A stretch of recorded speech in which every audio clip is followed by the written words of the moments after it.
राधे राधे, जय श्री कृष्णा। कैसे हो आप सभी लोग? आशा करती हूँ आप सभी मंगल में होंगे, अच्छे होंगे, स्वस्थ होंगे। जैसे कि आप सभी लोगों को भली भांति परिचित है कि अधिक मास का महीना चल रहा है, जिसे पुरुषोत्तम मास भी बोला जाता है। इस महीने की रचना श्री हरि ने, भगवान विष्णु ने स्वयं करी थी, इसलिए तो भगवान विष्णु ने इसको अपना नाम दिया।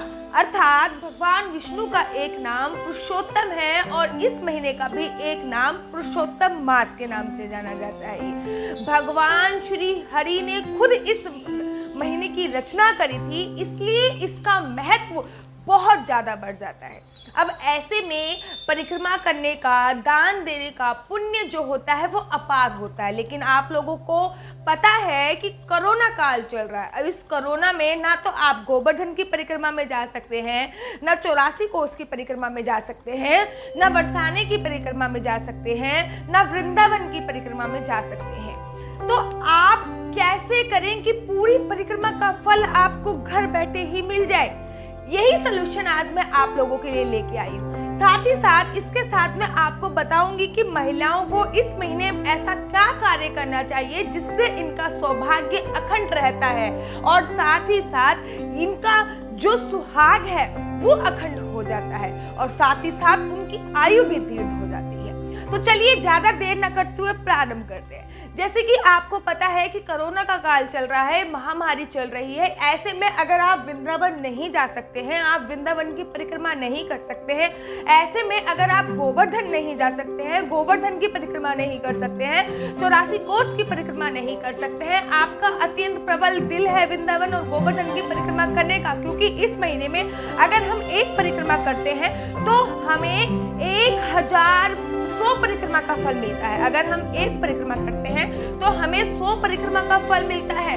तो ऐसे में आप अपने घर पे तुलसी मैया की परिक्रमा कीजिए। जी हाँ, सुबह भी और शाम। आपको करना क्या है? पूरी परिक्रमा का फल केवल आपको तुलसी मैया की परिक्रमा करने से ही प्राप्त हो जाएगा। आपको तुलसी माता की परिक्रमा करनी है। मन ही मन में ये संकल्प लेना है कि हे भगवान, हे श्री हरि, आप तो जगत के पालनहार हो, आप तो सर्वव्यापी हो, आपको सब कुछ पता है। मैं इस इच्छा से आज तुलसी माता की परिक्रमा कर रही हूँ कि मेरे वृंदावन की परिक्रमा कबूल हो, ये मेरी गोवर्धन की परिक्रमा आपके चरणों में कबूल हो। और आपको तुलसी माता को रख के बीचों बीच घर के या फिर कहीं भी यहाँ पे भी आप कंफर्टेबल हो, वहाँ पे आपको तुलसी माता जी रखनी है और उनकी 11 परिक्रमा करनी है। अगर आप तुलसी माता की 11 परिक्रमा सुबह करेंगे और 11 परिक्रमा शाम को करेंगे तो आपको गोवर्धन की परिक्रमा का फल मिलता है, तो आपको वृंदावन की परिक्रमा का फल मिलता है, तो आपको 84 कोस की परिक्रमा का फल मिलेगा। अगर ये नियम आप पूरे महीने अधिक मास में अपनाते हो तो आपको 84 कोस की परिक्रमा का फल मिलेगा। तो अगर आप भी कोरोना के काल में वृंदावन नहीं जा पा रहे हैं, गोवर्धन नहीं जा पा रहे हैं और वैसे भी अगर आपकी उम्र ज्यादा हो गई है, अगर आप परिक्रमा नहीं कर पा रहे हैं, अगर आप प्रेग्नेंट हैं तब आप परिक्रमा नहीं कर पा रहे हैं, अगर आपके घुटनों में समस्या है और अगर आप परिक्रमा नहीं कर पा रहे हैं, तो ये आपके लिए सर्वोत्तम उपाय है।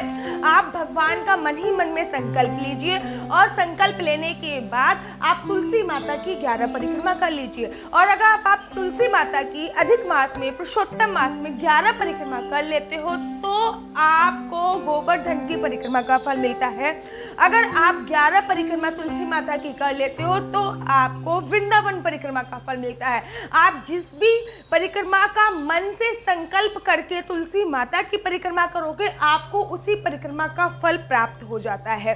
अब दूसरी बात जो मैंने आपको बताई थी कि महिलाओं को, जो शादीशुदा महिलाएं हैं, वो इस समय ऐसा क्या करें कि उनका जो सौभाग्य है वो अखंड रहे, उनका जो जोड़ा है वो हमेशा के लिए एक रहे। तो देखिए, इस समय पे गंगा स्नान, यमुना स्नान या विभिन्न प्रकार की नदियों का स्नान का बहुत ज्यादा वर्ण है। लेकिन इस समय पे आपको पता है कि पहले जमाने में ये सब पॉसिबल हो जाता था। पहली बात तो इस जमाने में ये सब पॉसिबल नहीं है और दूसरा कोरोना का काल चल रहा है, तो ऐसे में रोज रोज नदियों के पास जाके, गंगा मैया के पास जाके स्नान करना या फिर यमुना मैया के पास जाके या फिर नर्मदा मैया के पास जाना सप्त नदियां ऐसी हैं जिनमें स्नान करना पवित्र माना जाता है, तो जाना पॉसिबल नहीं है। तो आपको करना क्या है, आपको कुछ बूंदे पानी की लेनी है और सूर्य उदय से पहले, विशेष ध्यान रखिए 4:30 बजे से लेके 5:30 बजे तक का मैं आपको टाइम दे रही हूँ।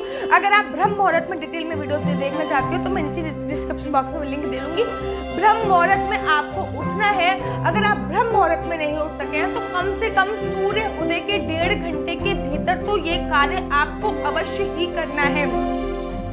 आपको उठने के साथ जब आप स्नान कर रहे हो तो कुछ गंगा जल की बूंदे या फिर यमुना की बूंदे या फिर नर्मदा मैया की कुछ नदी की पानी की बूंद, गंगा मैया की बूंद, गंगा जल की बूंद या फिर यमुना जल की बूंद, नर्मदा जल की कुछ बूंदें आपको पानी में मिला देनी है, नहाने वाली पानी में मिला देनी है। साथ ही साथ स्नान करने से पूर्व आपको बोलना है, मैं सप्त नदियों का आह्वान करती हूँ कि आप यहाँ पे आइए और मेरे सौभाग्य को, मेरे जोड़े को अमर बनाइए। ऐसा करते के साथ ही आपको स्नान करना है, जिससे जो आपका सुहाग होता है उसकी आयु दीर्घ होती है, अखंड होता है, आपका जोड़ा हमेशा बना रहता है। देखिए, अधिक मास की महत्वता इसलिए भी ज़्यादा बढ़ जाती है क्योंकि ये 3 साल में चौथी साल आता है, मतलब 3 साल के बाद आता है, हर 3 साल के बाद आता है, और ये भगवान विष्णु ने ही बनाया था। अधिक मास की मैंने बहुत सारी वीडियो बनाई है, नीचे डिस्क्रिप्शन बॉक्स में आपको लिंक मिल जाएगा, आप सारी वीडियो देखिए। और अगर आपको मेरा YouTube चैनल पसंद आता है तो मेरे चैनल को लाइक, शेयर, सब्सक्राइब करना मत छोड़िए और मेरे साथ जुड़े रहिए। हरि बोल।